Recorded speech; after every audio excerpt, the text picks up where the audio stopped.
Can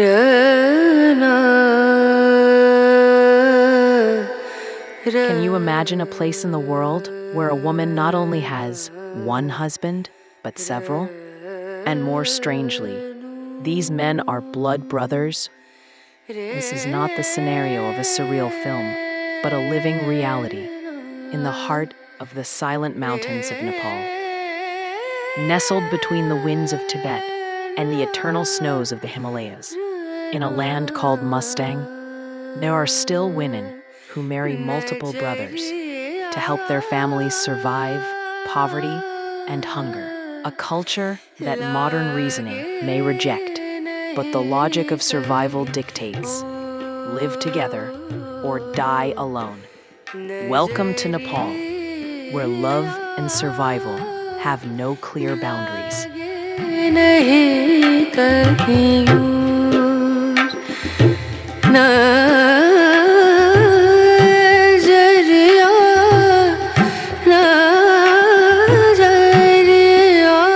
Here is Nepal, a land between heaven and earth.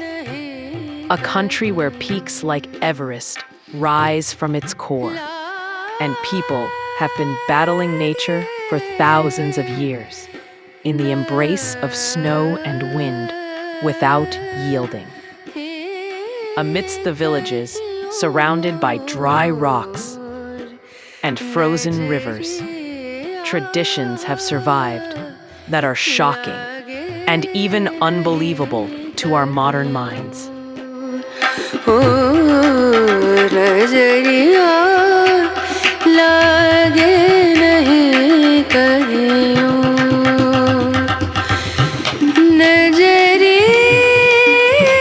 In a region known as Mustang, where summer's warmth envies the winter chill of New York, families face a tough challenge. Limited land, scarce resources, and a high population. For centuries, the people here have faced a difficult decision. Either divide the land among all the sons, leading to the gradual demise of the family, or have all the sons marry one woman to maintain the land and family stability.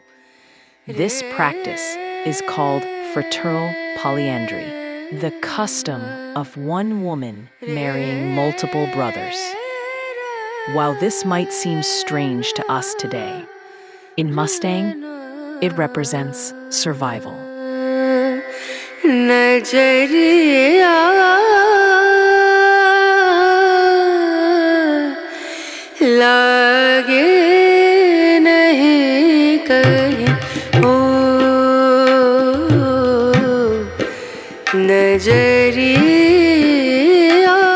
these mountain villages, marriage is not a romantic dream, but a vital transaction.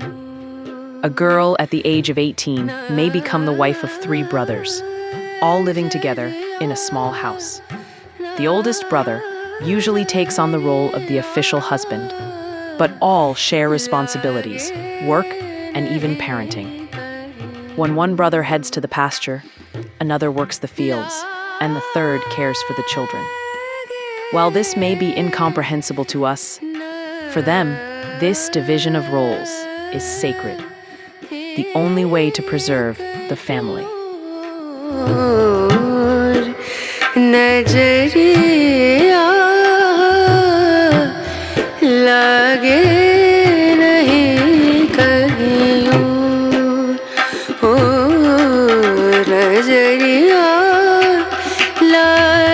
However, beneath this structure lie hidden human emotions: jealousy, pain, love, and conflict.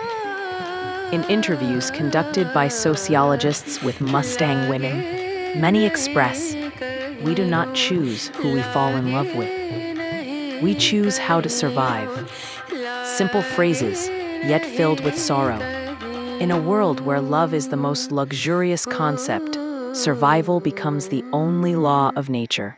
In the stone houses of these villages, the walls bear silent witness to untold stories. A young woman named Tashi shared with reporters, "When I married my husbands, I didn't yet know what love was. I only knew that if I didn't agree, my family would lose its land. Now 35 and a mother of 4, her smile gets lost amid the bitterness of reality.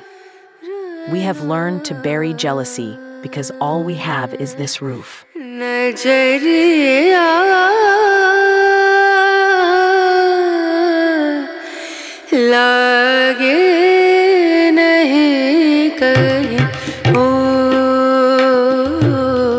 Meanwhile, the men are also trapped in the same cultural chains.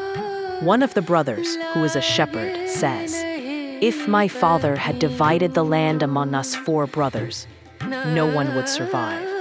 Now we all work, eat, and live together.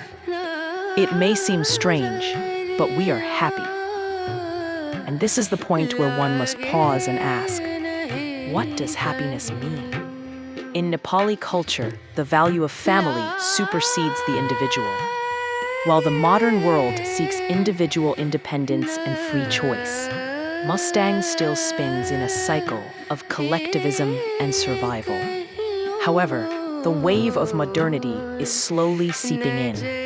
Young people, being introduced to mobile phones and the internet, are gradually questioning these traditions. Some village girls now refuse these marriages, preferring to move to the city, even if the cost is loneliness and poverty.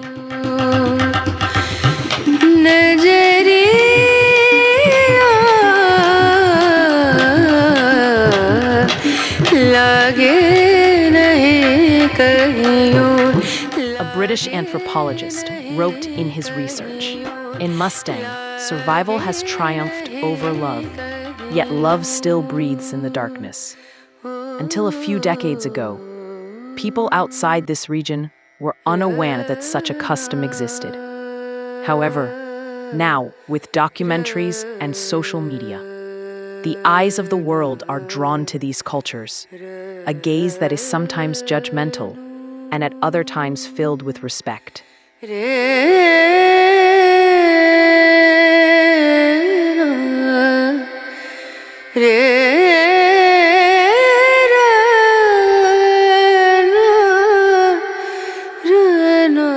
Beyond Mustang, Nepal is full of contrasts.